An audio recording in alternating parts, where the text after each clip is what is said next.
Okay, guys, about the Tiger Base stories coming up now, and like it's part of the topic in the in Imo State, like the most talked about topic in Imo State.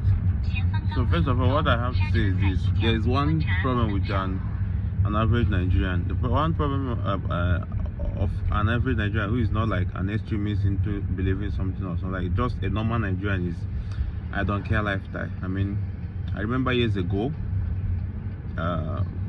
when SARS, when they were like only attacking robbers, kidnappers, and maybe cultists.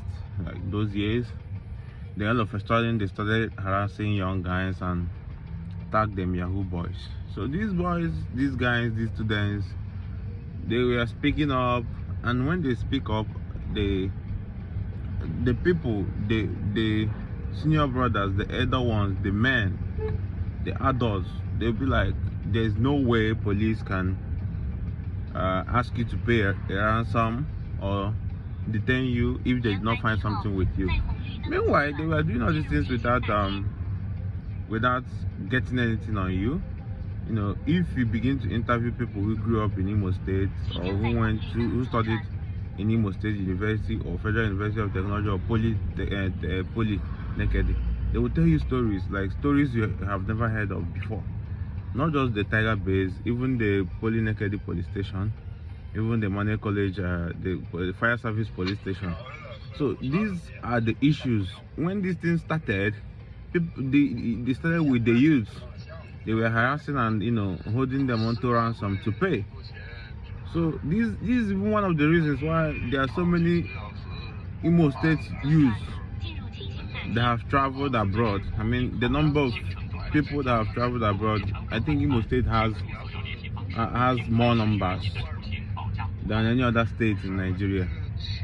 So because of all these things, they were doing this, and people were struggling, people were facing a lot of issues, some people were missing, and then they even went further. I can remember when they invited a special cop, Abakiyari, with there's this word, there's a name they call them, but they were working inside for that what was it called, Tiger Base.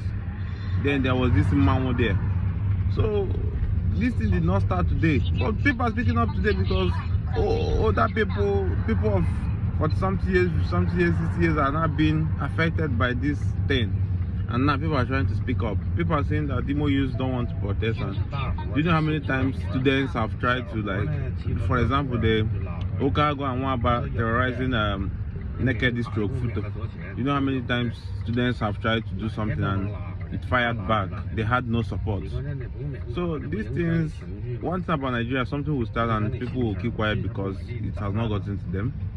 But as soon as it starts affecting them, they will start speaking up. This is one thing with Nigeria, and then maybe it might have been late. Do you know how many souls, how many people that have been dead, tagged kidnappers, some tagged Yahoo people and taken to Enugu or Abuja by EFCC, and maybe they are still inside prison till today, or maybe went missing. These are the issues. Like, when people speak up, even if it's a voice, others need to put together, like add their own voice to make sure that the problem is solved on time instead of when it escalates. So I'm happy that people are still speaking up now. So, but a lot of harm has already been done, a lot of damage has already been done. It got to a point that they were coming to people's houses, I mean young guys' houses and apartments and lodges very early in the morning to just bust them, harass them, then ask them to pay money.